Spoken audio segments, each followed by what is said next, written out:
आज हम पहुंच चुके हैं रणथंभौर किले के अंदर राजा हमीरदेव चौहान के पिता चैत्र सिंह की छतरी को देखने के लिए। और दोस्तों आप देख सकते हैं कि इस छतरी के अंदर प्रवेश करने के लिए पहले ऐसा आपको एक दरवाज़ा सा दिखाई देगा, एक गेट दिखाई देगा, जो कि आपको राजपूताना शैली का आज साक्षात तौर पर हमें जो व्यू है वो देता है। तो दोस्तों जब हम कुछ कदमों के साथ में अंदर आएंगे तो हम यहाँ पर देख सकते हैं कि बहुत बड़ी विशाल छतरी आपको देखने को मिल रही है। इस छतरी को कहा जाता है राजा चैत्र सिंह की छतरी और इसे ही 32 खंभों की छतरी के नाम से भी जाना जाता है, जिसके पीछे का लॉजिक ये बनता है कि 1250 के समय में राजा चैत्र सिंह चौहान रणथंभौर के राजा बने थे और उनका जो शासनकाल है वो 32 वर्षों का था। इसीलिए उनके मरणोपरांत उनके बेटे राजा हमीरदेव चौहान ने उनकी स्मृति में एक छतरी बनवाई जिसमें उन्होंने 32 पिलर लगवाए। और ऐसा बताते हैं कि राजा चैत्र सिंह जो थे वो न्याय करने वाले राजा थे, इसलिए इस स्थान पर बैठकर जो राजा हमीरदेव चौहान थे वो हमेशा न्याय की बातों का पालन किया करते थे। जब आप इस छतरी को आगे की तरफ से देखेंगे तो सबसे पहले यहाँ पर आपको एक ये हवन कुंड दिखाई देगा। ऐसा बताते हैं कि पहले के वक्त में यहाँ पर हवन किया जाता था। अब हम इसके आगे वाले पोर्शन को थोड़ा अच्छे तरीके से देख लेते हैं। और ये जो पूरी छतरी है ये 3 स्टेप्स में बनी हुई है, यानी कि 3 अलग अलग लेयरिंग आपको देखने को मिलेंगी। ये इस छतरी में प्रवेश करने का सेकंड जो आपको दरवाज़ा है, द्वार है, वो दिखाई दे रहा है। और यहाँ पर कार्विंग भी की गई है, उसको आप अच्छे तरीके से देख सकते हैं कि रेड सैंडस्टोन को कार्व कैसे किया जाता था। अब हम फाइनल इस छतरी के सबसे ऊपर वाले भाग पे पहुँच चुके हैं। तो इस छतरी को बाहरी रूप में अब देखेंगे तो 6 पिलर आपको इस फ्रंट वाले पोर्शन में देखने को मिल रहे हैं और कॉर्नर वाले पोर्शन पर आपको एक ऑक्टागोनल अष्टकोणीय ऐसी छतरी दिखाई देगी। ऊपर की तरफ इसका जो डोम बना हुआ है इसके अंदर स्क्विंच मेथड का यूज़ किया जाता है, जिसके बेस पर इसको ऊपर डोम का जो एक शेप है वो दे देते हैं। अब हम फाइनल इस छतरी के सबसे ऊपर वाले हिस्से में आ जाते हैं। यहाँ की कुछ चीज़ों को हम कैप्चर करते हैं।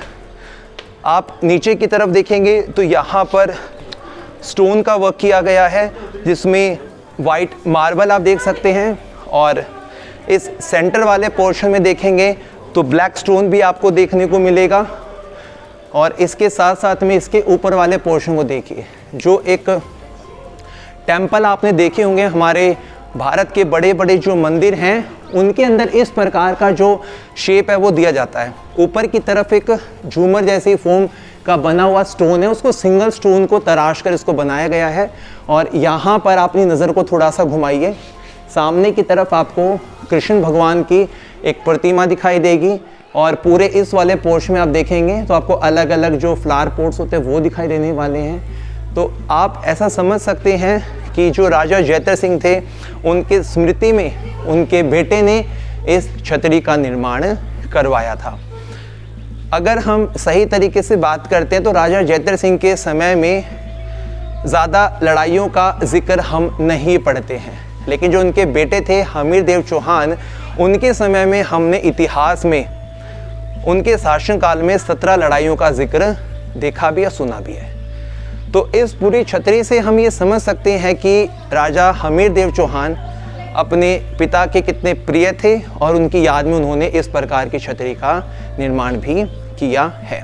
दोस्तों यहाँ से हम कुछ चीज़ों को और कैप्चर कर लेते हैं। सामने की तरफ जो आप एक बड़ी इमारत देख रहे हैं, यहाँ पर बने हुए राजा और रानी के महल, यानी कि हमीर पैलेस बना हुआ है, जो आज के वक्त में लोगों के लिए बंद है। उसको रेनोवेशन का काम करवाया जा रहा है, कुछ टाइम के बाद में इसको म्यूज़ियम में तब्दील किया जाएगा।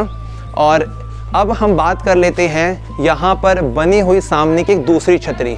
दोस्तों इस छतरी को एक नाम की संज्ञा दी गई है, जिसे बोला जाता है अधूरी छतरी या फिर अधूरे सपने की छतरी। और इस छतरी के पीछे का एक इतिहास है जो मैं आपको बताऊंगा उस छतरी के पास में ले जाकर, ताकि आप ना उन चीज़ों को थोड़ा क्लोजली समझ सको और वहाँ जाकर उन चीज़ों के बारे में आपको मालूमात भी हो। चलिए दोस्तों, कुछ इमारतों ने अपना अस्तित्व शुरू तो किया लेकिन अपने आप को पूर्ण नहीं कर पाई, जिनमें शामिल है आज रणथंभौर किले के अंदर बनी हुई ये अधूरी छतरी।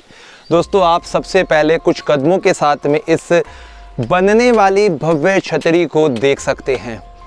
वहीं सबसे पहले नीचे वाले जो इसकी जगती बनाई गई है, नीचे वाला पोर्शन तैयार किया गया है, लेकिन ऊपर वाले इसके पोर्शन को तैयार करने के लिए जिस रानी ने इसकी शुरुआत की ना, वो इस काम को पूरा नहीं करवा पाई। और ये वक्त बन जाता है 15वीं शताब्दी के समय का, यानी कि महाराणा कुंभा, उनके बाद बनते हैं महाराणा सांगा। तो महाराणा सांगा की जो पत्नी थी कर्णावती, उनके द्वारा इस छतरी को शुरू किया गया था, लेकिन कभी भी अंतिम रूप नहीं दे पाए वो। उसके पीछे के अनेक कारण हो सकते हैं, लेकिन आज के वक्त में हम यहाँ पर 32 खंभों वाली एक दूसरी छतरी को देख रहे हैं, जिसे हम अधूरे सपने वाली छतरी के नाम से भी जानते हैं। दोस्तों, ये पूरा जो स्थान आज आपको दिखाई मालूम पड़ रहा है, ये है रणथंभौर किले का। और इस किले पे समय समय पे अलग अलग शासकों ने अपनी छाप यहाँ पर छोड़ी है, जिसमें शुरुआत हम करते हैं दोस्तों इल्तुतमिश के समय से।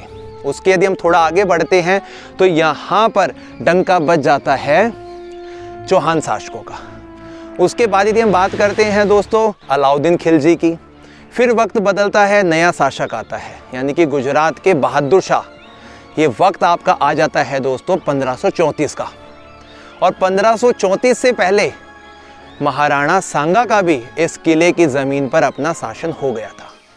फिर बात करते हैं शेरशाह सूरी की 1542 का वक्त। फिर बात करते हैं मुग़ल काल की, यानी कि अकबर का समय शुरू हो जाता है 1556 में, लेकिन इस किले तक पहुंचने में उसको वक्त लग जाता है। और उसके बाद में वो अपना जो यहाँ का कारोबार है, सारा काम जो है, वो जयपुर के राजाओं के हाथों में सौंप देते हैं। तो सवाई माधो सिंह के हाथ में उनकी जो बागडोर है वो जाती है। इसीलिए आज रणथंभौर का किला जिस डिस्ट्रिक्ट में स्थित है, उस डिस्ट्रिक्ट का नाम है सवाई माधोपुर। और ये जो किला है ये नॉर्थ ईस्ट दिशा में बना हुआ है। और दोस्तों, यदि हम बात करते हैं सन 2013 के अंदर यूनेस्को ने विश्व धरोहर की सूची में इस रणथंभौर के किले को शामिल कर लिया था। तो इतिहास की इन काफ़ी सारी कड़ियों ने हमें इतना तो बता दिया कि रणथंभौर किले का जो इतिहास है वो आज से कई सैकड़ों वर्ष पुराना है। अलग अलग विगत वर्षों में यहाँ पर राजाओं ने, शासकों ने अपनी अपनी छाप छोड़ी, अपनी अपनी इमारतें तैयार की। पूरे क्षेत्र में इस प्रकार के काफ़ी बड़े छोटे मंदिर बने हुए हैं। महादेव के मंदिर हैं, बजरंगबली के, माताओं के मंदिर हैं, बहुत सारे मंदिर हैं दोस्तों इस पूरे एरिया में। उसके पीछे का कारण है क्योंकि ये है गढ़, और गढ़ उस स्थान को बोलते हैं जहाँ पे राजा अपनी प्रजा के साथ रहते हैं। और ऐसा बताते कि एक वक्त ऐसा था जब यहाँ पे 5000 परिवार यहाँ पर एक साथ रहा करते थे, राजा की सुरक्षा के लिए, राजा के साथ के लिए।